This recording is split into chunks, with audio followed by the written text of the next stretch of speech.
오늘 하나님께서 우리에게 주시는 말씀 함께 나누도록 하겠습니다. 여호수아 11장 1절에서 16절까지의 말씀입니다. 여호수아 11장 1절에서 16절까지의 말씀, 저와 여러분이 한 절씩 교독하도록 하겠습니다. 하솔 왕 야빈이 이 소식을 듣고 마돈 왕 요밥과 시므론 왕과 악삽 왕에게 전가를 보냈습니다. 또 북쪽의 산지 긴네롯 남쪽 평지 골짜기 서쪽의 돌의 높은 곳 왕들과 동쪽과 서쪽의 가나안 사람들, 아모리 사람들, 헷 사람들, 브리스 사람들, 산지의 여부스 사람들, 미스바 땅의 헤르몬 아래에 사는 히위 사람들에게도 전가를 보냈습니다.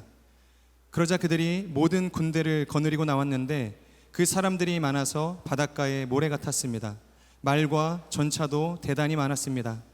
이 모든 왕들이 약속된 장소에서 이스라엘과 싸우려고 합세해 메론 물가에 함께 진을 쳤습니다. 그때 여호와께서 여호수아에게 말씀하셨습니다. 그들을 두려워하지 마라. 내일 이맘때 내가 그들 모두를 죽여 이스라엘에 넘겨줄 것이다. 너는 그들의 말 힘줄을 끊고 전차를 불로 태워라. 그러자 여호수아는 그 모든 군사들과 함께 메론 물가에 있는 그들을 급습해 덮쳤습니다. 여호와께서 그들을 이스라엘의 손에 넘겨주셨습니다. 이스라엘은 그들을 치고 큰 시돈과 미스르봇 마임과 동쪽 미스바 골짜기까지 쫓아가 한 사람도 남김없이 그들을 쳤습니다. 여호수아는 여호와께서 지시한 대로 행해 그들의 말 뒷발 힘줄을 끊고 전차를 불로 태웠습니다. 그때 여호수아가 돌아와 하솔을 점령하고 그 왕을 칼로 쳤습니다. 이전에 하솔은 이들 모든 나라의 우두머리였습니다. 그들은 그 성의 모든 생명을 칼날로 쳐서 진멸시켜 숨쉬는 것이라고는 하나도 남지 않았으며 하솔을 불태웠습니다. 여호수아는 여호와의 종 모세가 명령한 대로 이 왕들의 모든 성과 그 모든 왕들을 점령하고 그들을 칼날로 쳐서 진멸시켰습니다. 그러나 언덕 위에 세운 성들은 하솔 외에 이스라엘이 하나도 불태우지 않았습니다. 여호수아는 오로지 하솔만 불태웠습니다. 이스라엘 백성들은 이 성들에서 전리품과 가축들을 빼앗고 사람들은 숨쉬는 것 하나 남겨두지 않을 때까지 칼날로 쳐 죽였습니다. 여호와께서 그 종 모세에게 명령하신 대로, 모세가 여호수아에게 명령한 대로 여호수아는 그대로 행했습니다. 그는 여호와께서 모세에게 명령하신 모든 것을 남김없이 행했습니다. 이렇게 해서 여호수아는 그 땅 전체, 곧 산지, 네게브 전 지역, 고센 전 지역, 서쪽 평지, 아라바, 이스라엘 산지와 그 평지를 다 차지했습니다. 우리가 지난 시간 여호수아 10장을 통해서 가나안의 기브온 족속을 공격하는 가나안의 남부의 연합군을 무찌르는 그런 내용을 보았습니다. 기브온을 공격하기 위해서 모인 남부의 연합군을 물리침으로 여호수아와 이스라엘은 가나안의 중부와 또 남부 지역을 정복하게 됩니다.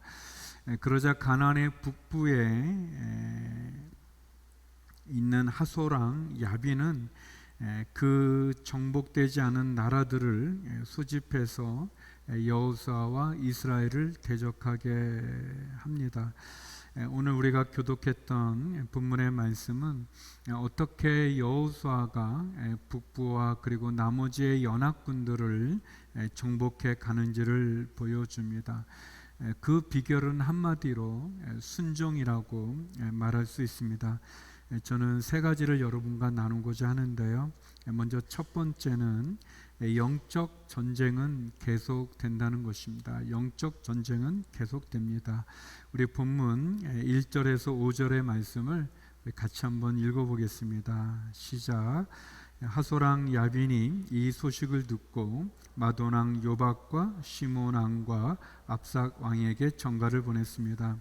또 북쪽의 산지 긴네롯 남쪽 평지 골짜기 서쪽의 돌의 높은 곳 왕들과 동쪽과 서쪽의 가나안 사람들, 아모리 사람들, 헷 사람들, 브리스 사람들, 산지의 여부스 사람들, 미스바 땅의 헤르몬 아래에 사는 시위 사람들에게도 전가를 보냈습니다.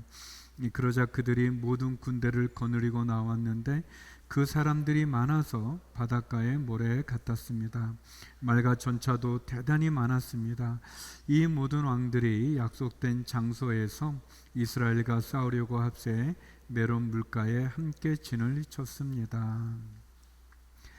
가나안 남쪽의 실력자는 예루살렘 왕 아도니 세대였다면 가나안의 북부를 지배하고 있는 왕은 하솔왕 야빈이었습니다.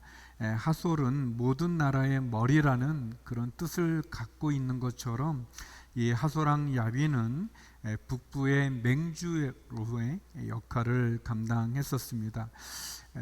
야빈은 여호수아와 이스라엘이 가나안 남부의 연합군과 또 아이성, 여리고성, 또 기브온 전투에서 승리했다는 소식을 듣고는 북부 지역에 있는 나라들과 또 나머지 남부, 동부, 서부의 모든 나라들 이렇게 세어보면은 14개의 연합군을 결성해서 갈릴리 북쪽에 있는 메론 물가에 진을 쳤습니다. 그들의 숫자가 바닷가에 모래알 같이 많았다라고 이렇게 표현되어 있습니다. 1세기 유대의 역사가였던 요세푸스에 의하면 이 북부의 연합군들은 보병이 30만 명, 기병이 10만 명, 그리고 2만의 전차 부대였다고 합니다. 굉장히 많은 숫자인데 이 가나안의 남부가 이렇게 산지인 반면에 이 북쪽은 평지였기 때문에 이 말과 전차는 대단한 무기였습니다. 여호수아와 이스라엘을 대적하기 위해서 북부의 연합군이 이렇게 엄청난 무기들 또 엄청난 숫자들로 이렇게 결집되어 있는 것을 보게 됩니다. 한 세 가지 정도의 교훈을 우리가 볼 수 있는데, 첫째는 세상은 늘 이렇게 하나님을 대적할 때 연합해서 하나님을 대적한다는 겁니다. 원래 이 북부의 왕들이 도시 국가들이죠. 이 국가들이 이렇게 서로 연합하고 뭐 단결하는 그런 관계가 아닙니다. 서로 원수였고 그리고 애정이 없고 그런데도 불구하고 하나님을 대적하고자 할 때 그들이 연합하는 모습을 보여줍니다. 세상은 하나님을 대적하고 또 교회를 대적할 때, 사단은 성도를 공격하고 교회를 공격할 때 연합하는 모습을 보여줍니다. 예수님이 십자가에 못 박힐 때도 보면 헤롯과 그리고 빌라도 그리고 대제사장 유대인들 서로 친하지 않았습니다. 서로 무시하고 서로 인정하지 않는 원수까지는 아니지만 거의 원수에 버금가는 그런 관계였지만 예수님을 십자가에 매다는 그 일에 그들은 하나가 되는 것을 보게 됩니다. 그래서 교회는, 성도들은 하나님을 대적하여 연합해 오는 이 세력에 대해서 긴장하고 또 그들의 사단의 전략과 전술을 경계해야 됩니다. 두 번째 교훈은 영적 전쟁은 계속된다는 것입니다. 어떻게 보면 산 넘어 산인 것처럼 이 이스라엘을 공격해 오는 이 가나안의 적들의 공격은 계속 되어집니다. 여러분, 끝날 때까지 끝나지 않았다는 것을 우리가 기억할 필요가 있습니다. 게임을 할 때, 시합을 할 때, 또 우리가 어떤 프로젝트를 진행할 때나 어떤 일을 준비할 때 끝나기 전까지 끝난 게 아니라는 사실을 기억할 필요가 있습니다. 가나안의 온전한 정복이 이루어지기 전까지는 끝나지 않았습니다. 특별히 영적 전쟁이 그렇습니다. 물론 우리는 예수 그리스도의 십자가의 보혈로 승리했죠.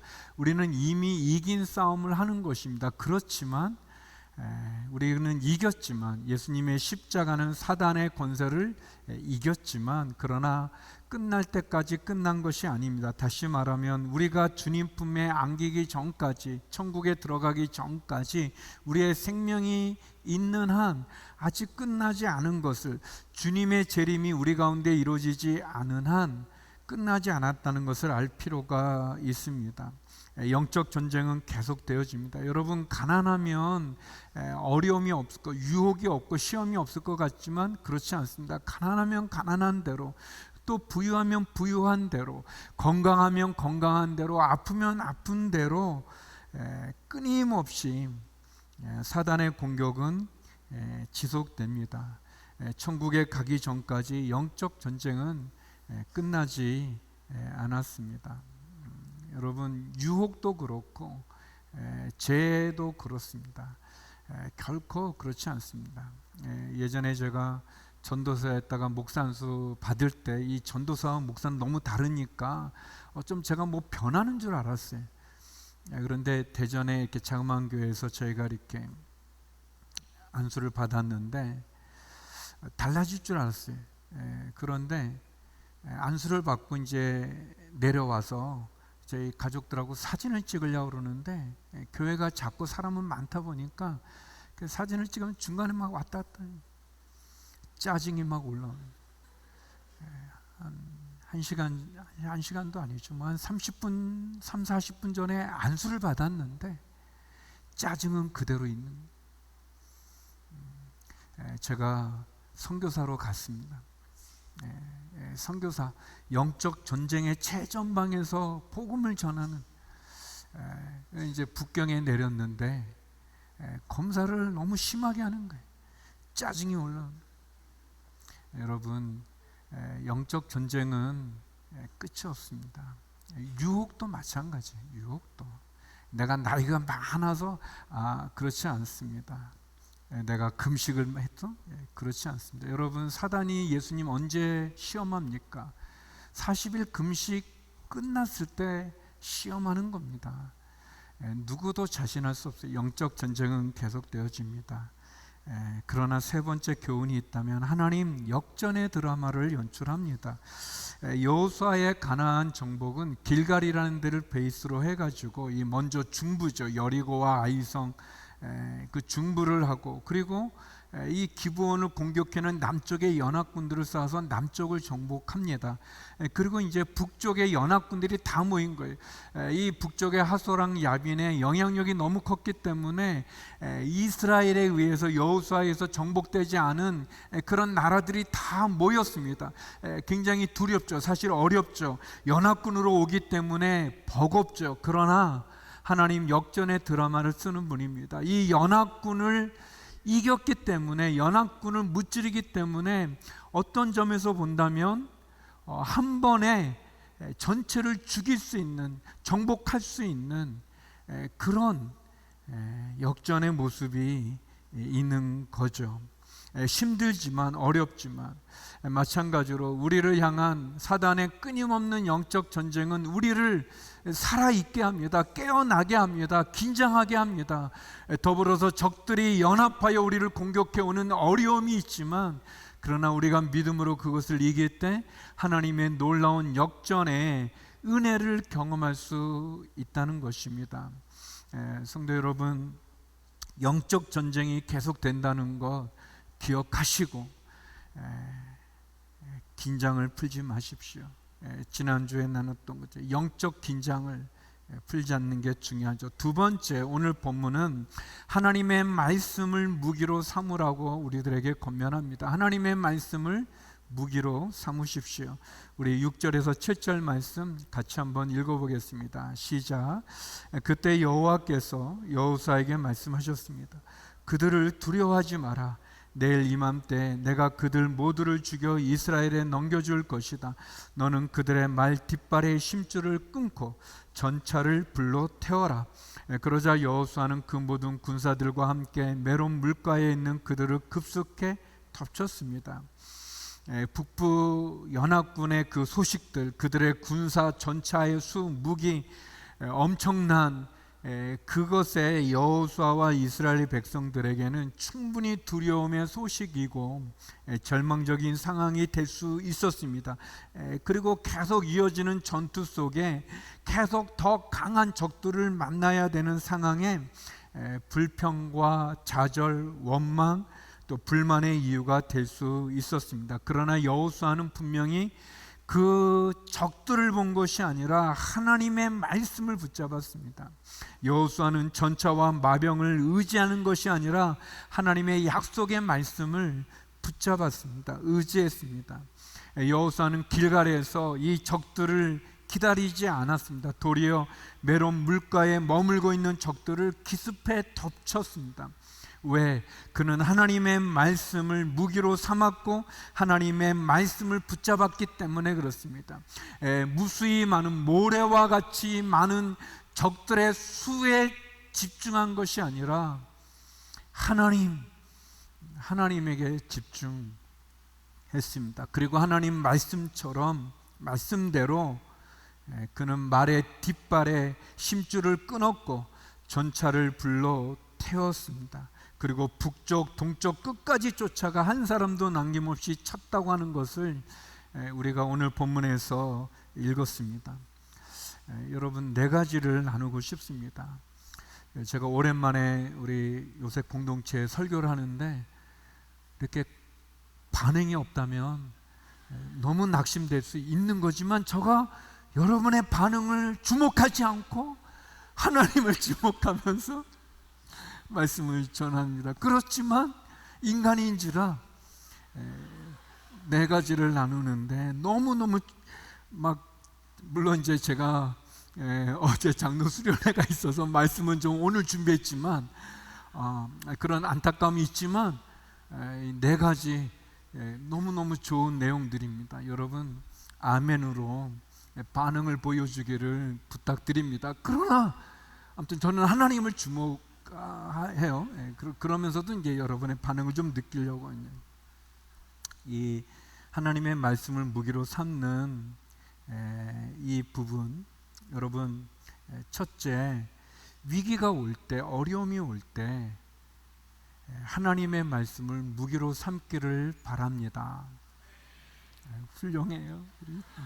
역시 우리 또 이렇게 요셉은 또 이렇게 순수함이 있어요. 또 이렇게 시킨다고 또 잘하시는, 우리가 서로 이렇게 해야. 여러분, 위기가 올 때 참 낙심되지 않겠습니까? 어려움이 올 때 힘들죠. 근데 여호수아는 하나님께 기도한 거죠. 그래서 하나님의 음성을 듣게 되었습니다. 하나님 말씀합니다.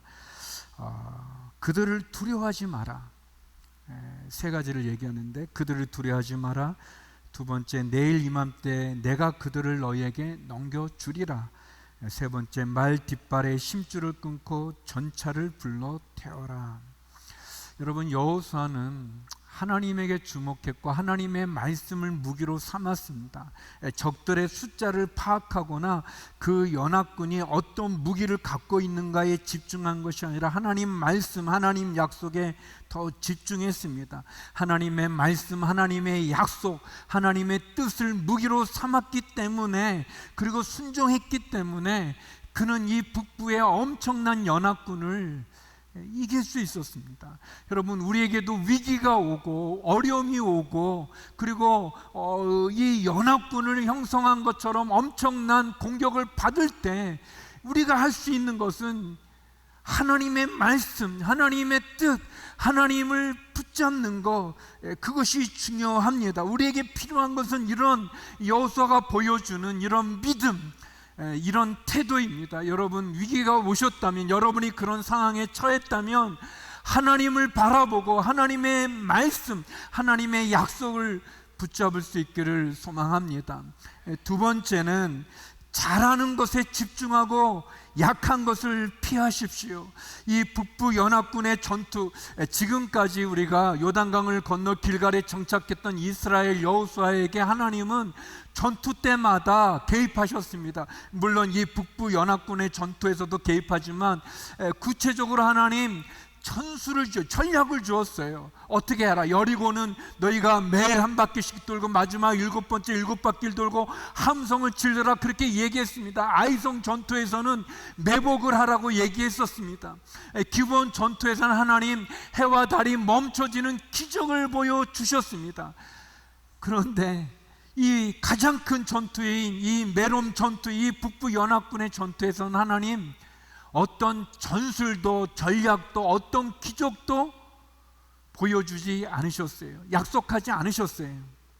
물론 나중에 우박이 내려지고 엄청난 승리를 하게 해주시지만 그게 없었어요. 그러나 여호수아는 그걸 조건으로 내걸지 않았어요. 하나님 말씀해 주십시오. 전술이 뭡니까? 전략이 뭡니까?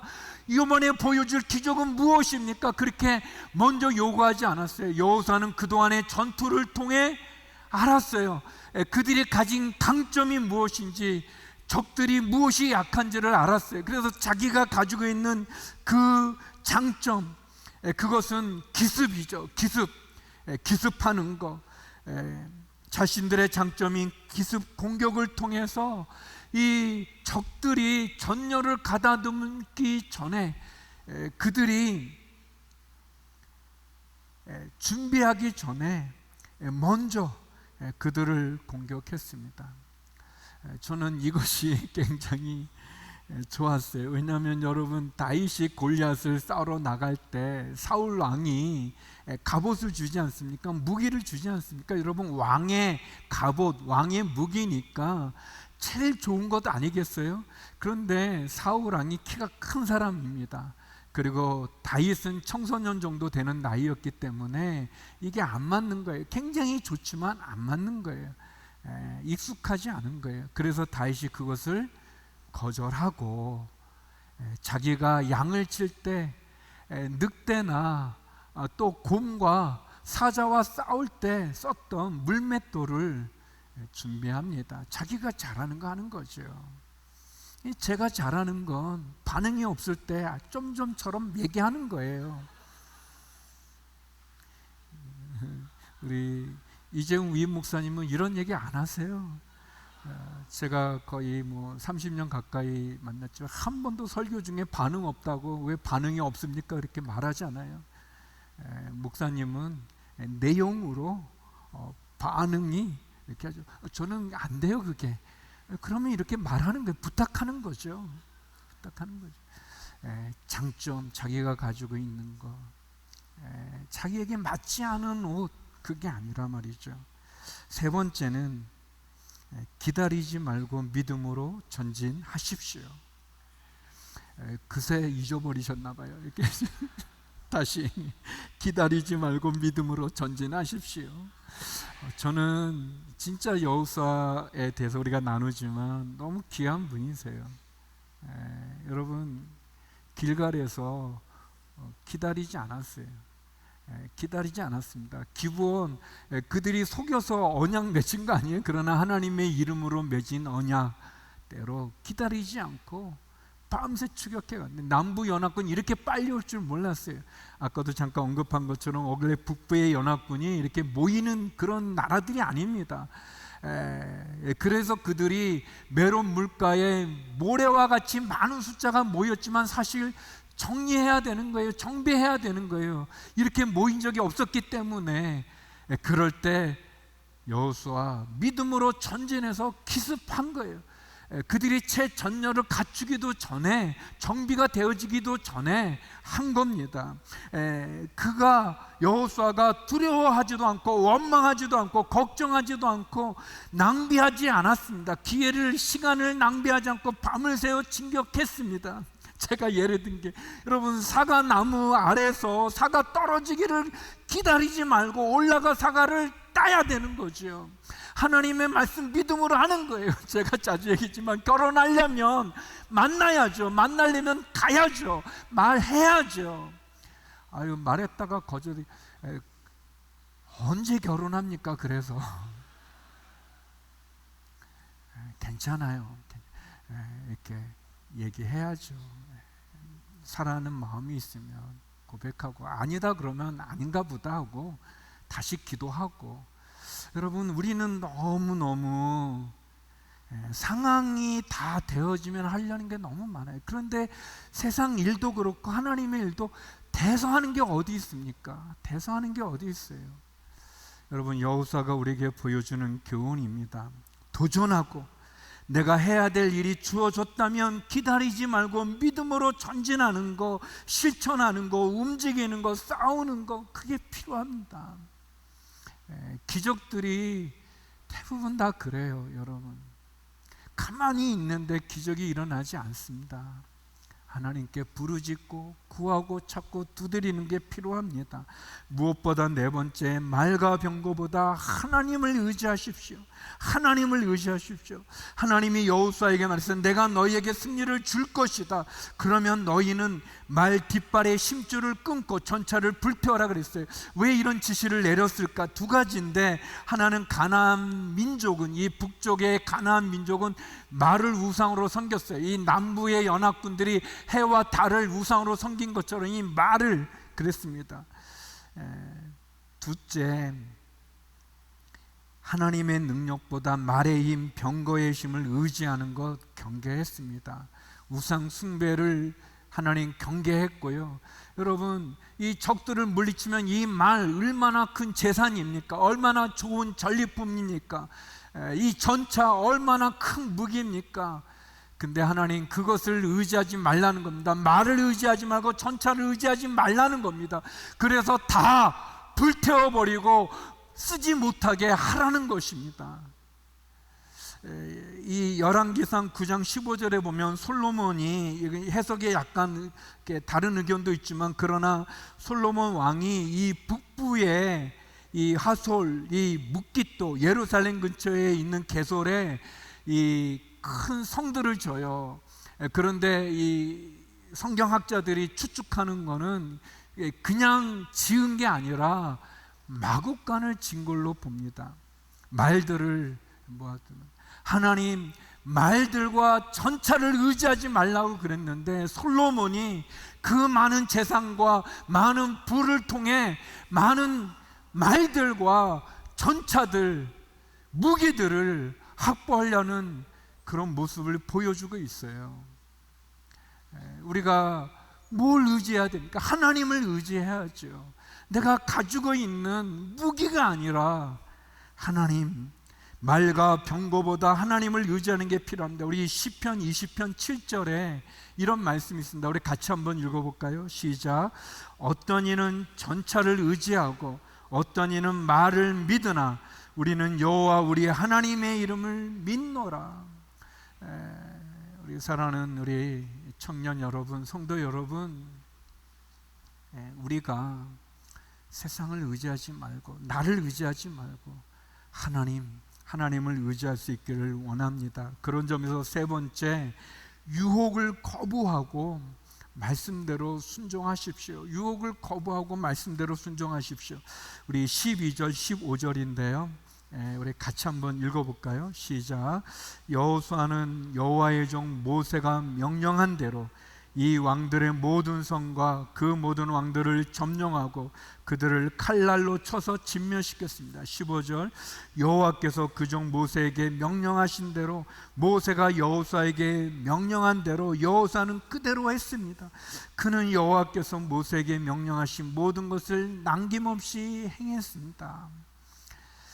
이 전쟁에서 승리한 여호수아가요, 이 화소를 점령하고 야빈 왕을 죽이고 모든 성의 생명을 칼날로 진멸시킵니다. 그것은 하나님의 말씀에 대한 100%, 하나님 말씀에 대한 온전한 순종이었어요. 여리고성에 또 아이성에 그 실수를 다시 하지 않는 겁니다. 여러분, 화솔은 여리고의 25배라는 거예요. 그러니까 엄청 큰 성입니다. 굉장히 큰 성. 이 묵깃도가 이 14에이커인데 여리고는 8에이커였는데 하솔은 200에이커였어요. 그러니까 엄청난 큰 성이고 큰 땅인데, 여호수아 그 경제적인 이득의 이점에 마음을 빼앗기지 않고 하나님 말씀에 순종해서 모든 것을 불태웠습니다. 여러분, 죄와 유혹은 시작부터 거부해야 됩니다. 피해야 되는 거예요. 유혹이라는 거가 그렇습니다. 처음에는 작지만 그 작은 거를 용납하면 바늘도둑이 소도둑 된다고요. 여러분, 자그마한 죄, 그거가 우리를 무너뜨릴 수가 있습니다. 이 타협하는 것. 사울왕은요, 이 아말렉 전투에서 큰 승리를 거두거든요. 그런데 하나님 말씀에 온전히 순종 안 했어요. 그 유혹을 받았어요. 사무엘상 15장 9절에 보면 그러나 사울과 그의 부대는 아각 뿐만 아니라 이 아말렉의 왕인데 이 왕도 살려줄 뿐만 아니라 양과 소들 가운데 가장 좋은 것과 살진 송아지와 어린 양들을 비롯해 좋은 것들은 없애지 않고 남겨두었고 보잘것없고 약한 것들만 없애버렸습니다. 하나님은 사무엘을 통해서 다 진멸하라고 그랬는데 왕도 살려두고 자기가 승리한 그 패전한 그 왕 얼마나 보기 좋습니까? 얼마나 자기 자랑할 수 있겠어요? 그리고 좋은 것들은 다 놔두고 보잘것없는 것만 없애버렸어요. 온전한 순종이 아니죠. 그런데 사울이 이 일로 인해서 결국 하나님의 버림을 받게 됩니다. 그의 모든 게 무너지는 시작이 되어지는 거죠. 여러분, 유혹 단호히 거절해야 됩니다.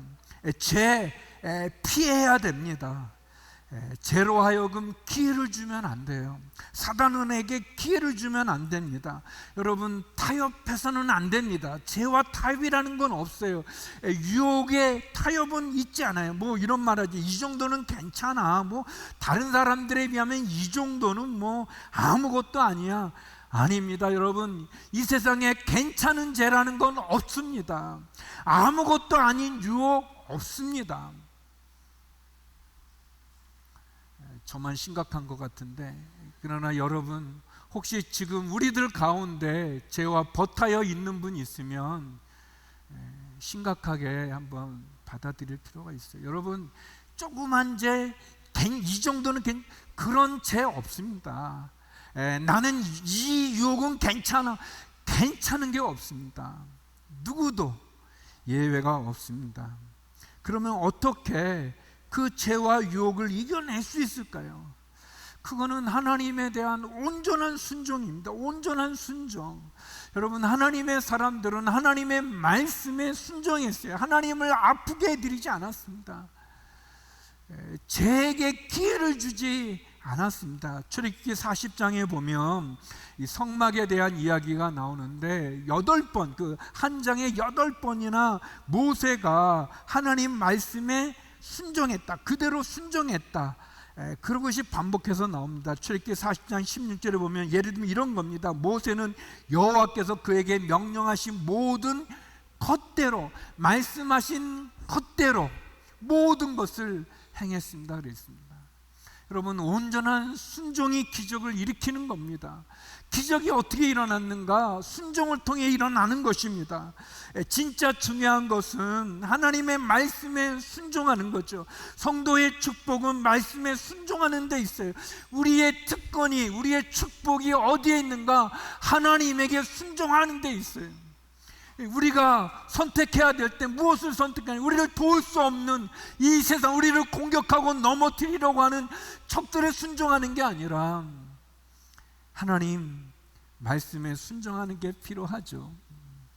여러분, 말씀을 사랑하고 하나님을 주목하고, 그게 어떤 말씀이든 그것이 내게 주는 말씀이라면 순종하십시오. 순종하십시오.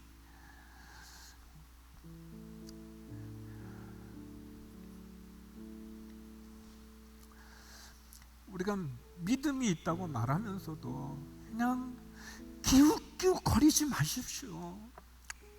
우물쭈물하지 마십시오. 여러분, 뭔가 이 물고기도 말이죠, 이 물속에 있는 거, 뭐 금붕어도 마찬가지고 이렇게 밖에 하면은 살겠다고 퍼덕퍼덕하지 않습니까? 저는 우리의 믿음이 그런 믿음이 됐으면 좋겠어요. 살아있는 믿음, 그냥 무감각해가지고 무감증에 걸려서 이게 죄인데 죄인 줄도 모르고, 이게 유혹인데 유혹인 줄도 모르고, 그냥 아무 생각, 그냥 흘러가는 대로 가는 게 아니라 말이죠. 그게 이 연어가 말이죠, 물살을 거슬려 자기 난 곳으로 이렇게 돌아가는 그거 보면 여러분 뭐 가슴이 좁아지 않습니까? 감동이. 그 고난도 많이 있지만 그 물살을 거슬러 올라가는 우리의 믿음이, 적어도 우리의 신앙이, 우리 요셉 공동체가 그러면 이 대한민국이 나아지지 않겠습니까? 내가 있는 우리 가족 집안이 편하지 않겠습니까? 우리 회사가, 우리 기업이, 우리 비즈니스가, 우리의 삶이, 우리 교회가, 우리 요셉 청년부가 바뀌지 않겠습니까? 결국 영적 전쟁은 우리가 천국에 갈 때까지 계속 된다는 것 기억하십시오. 하나님 말씀을 무기 삼아서 죄와 유혹과는 타협하지 말고 말씀에 온전한 순종을 다하는 것, 그것이 우리가 축복을 받고 우리가 승리하는 비결임을 기억하시기 바랍니다. 그리고 사랑하는 여러분의 믿음이, 또 저도 그렇고 우리 모두의 믿음이 살아있는 그런 믿음이 되어 하나님 앞에 쓸 수 있기를 소망합니다. 우리 같이 기도하겠습니다. 우리 기도할 때 하나님, 나의 믿음이 살아있는 믿음이 되게 하시고 오늘 말씀처럼 끊임없는 사단의 영적 전쟁, 연합하여 우리를 공격하는 이 사단의 공격에서 승리하게 하여 주시옵소서. 깨어나게 하여 주시옵소서.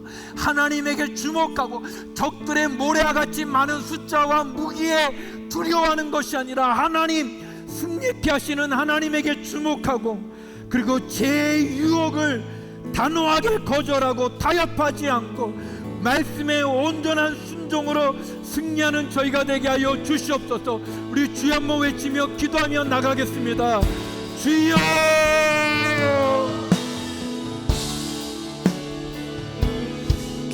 신실하신 하나님,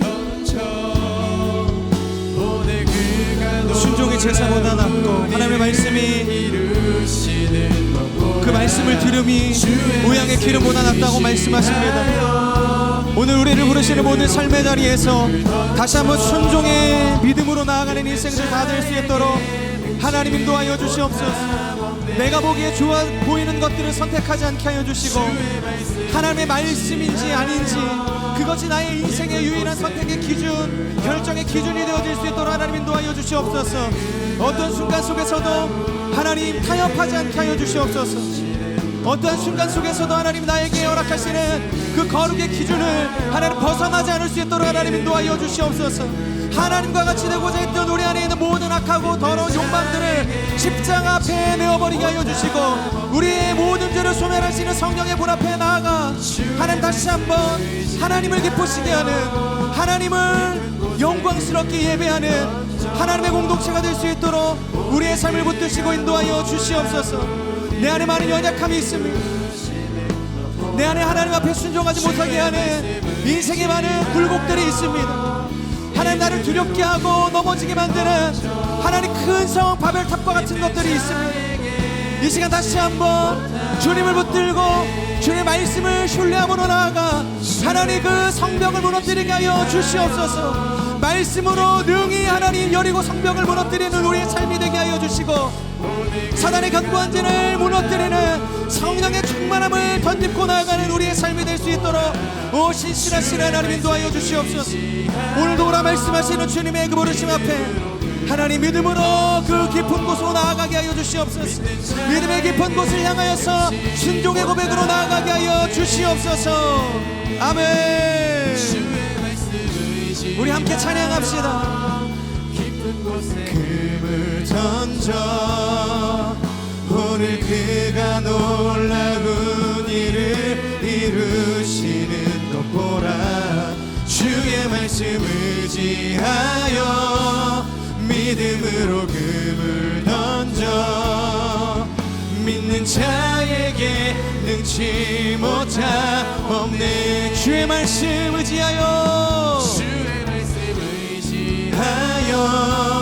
깊은 곳에 금을 던져 오늘 그가 놀라운 일을 이루시는 것 보라.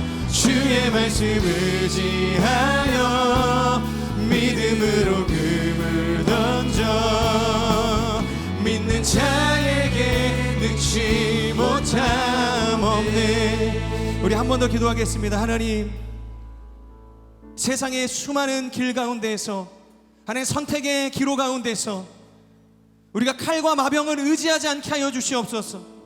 악한 일에 연합하는 세상을 따라가지 않을 수 있는 순결한 하나님의 백성들 다 될 수 있도록 인도하여 주시옵소서. 이 세대를 본받지 않고 오직 마음을 새롭게 함으로 변화를 받는 인생 되게 하여 주셔서 하나님의 선하시고 기뻐하시고 온전하신 뜻만을 분별하며 나아가는 하나님 믿음의 세대가 되기를 소망합니다. 거룩한 예배자가 되기를 소망합니다.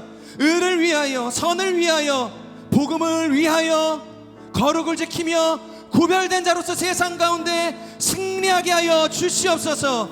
하나님이 부르시는 그 믿음의 전쟁 가운데서 패배하지 않는 인생 다 살아갈 수 있도록 하나님 우리를 인도하여 주시옵소서. 오직 주님의 말씀을 의지하며 나아가는 하나님의 백성들 다 될 수 있도록 기름 부어 주시옵소서. 다시 한번 주여 간절히 선포하며 기도하며 나아갑시다. 주여. 오 신실하신 하나님, 세상의 악한 그 연대 가운데 하나님 우리도 참여하지 않게 하여 주시옵소서. 하나님과 바알 사이에서 더 이상 머뭇거리는 인생 끊어내게 하여 주시옵소서. 내 눈앞에 갈멜산의 위대한 승리가 보이지 않을 때에도 그 우상의 나라에서, 그 절망의 나라에서 하나님만을 선택하며 나아가는 거룩한 백성들 다 되게 하여 주시옵소서. 의를 위하여 핍박받기를 선택하게 하여 주시고 선한 일을 행하기 위하여서 하나님의 악한 모든 사단의 고리를 끊어내는 인생들 되게 하여 주시고 예수 그리스도의 그 복음을 전하는 일이라 하면 하나님 내가 가지고 있는 모든 기득권들 다 사도바울과 같이 배설물로 여기며 주만 바라보며 나아가는 거룩한 인생들 될 수 있도록 주여, 주여 우리 가운데 역사하여 주시옵소서. 더 이상 하나님과 바알 사이에서 머뭇거리는 인생, 우물쭈물하는 인생 되지 않기를 소망합니다. 오직 예수님만이 우리의 참된 소망이십니다. 오직 예수 그리스도만이 우리의 삶의 능력이 되십니다. 오 시간 우리 가운데 찾아오셔서 우리를 일으켜 세우시옵소서. 절망 가운데 나아간 우리의 모든 인생들, 낙심하여서 실패 가운데 거닐고 있는 우리의 현실들, 하나님 그것이 진리가 아니라 오직 예수 그리스도의 약속된 그 말씀이 우리의 삶의 현실이고 진리임을 믿음으로 고백합니다. 신실하신 하나님, 우리의 인생 가운데 수많은 선택의 문제 가운데 하나님 우리가 흔들리지 않게 하여 주시옵소서. 세상의 악한 일에 우리가 연대하지 않게 하여 주시고 마음을 내어주지 않게 하여 주시옵소서. 칼과 마병을 의지하지 않게 하여 주시고 오직 거룩하신 하나님의 말씀만을 붙들고 나아갈 수 있도록 하나님 우리를 인도하여 주시옵소서. 너희가 언제까지 하나님과 바알 사이에서 머뭇거리겠느냐. 하나님 우리에게는 먼저 하나님을 선택할 수 있는 믿음이 필요합니다. 갈멜산의 위대한 하나님의 그 승리를 보기 전에도 우리가 머뭇거리는 인생 되지 않고 우물쭈물하는 인생 되지 않고 먼저 하나님을 선택하는 인생이 되어야 할 것입니다. 하나님 오늘도 우리의 직장과 가정과 사업과 모든 삶의 터전을 주 앞에 올려드립니다. 머뭇거리고 있던 나의 인생을 주님 불쌍히 여겨주셔서 다시 한번 하나님을 선택하고 하나님을 붙들 수 있는 믿음의 결단을 이루는 인생들 다 될 수 있도록 하나님 우리를 인도하여 주시옵소서. 그 신실하신 하나님이 우리의 삶의 유일한 길이 되십니다. 진리가 되십니다. 생명이 되십니다. 다른 것들을 바라보지 않는 인생 되게 하여 주시고 오직 예수 안에 참된 기쁨을 누리며 순종하는 우리의 모든 삶이 되게 하시고 믿음의 공동체 되게 하여 주시옵소서. 그렇게 역사하실 주님을 찬양합니다. 감사드리며 예수님의 이름으로 기도합니다. 아멘. 우리 살아계신 주님께 감사의 박수 올려드리겠습니다. 오 주님을 찬양합니다. 아멘.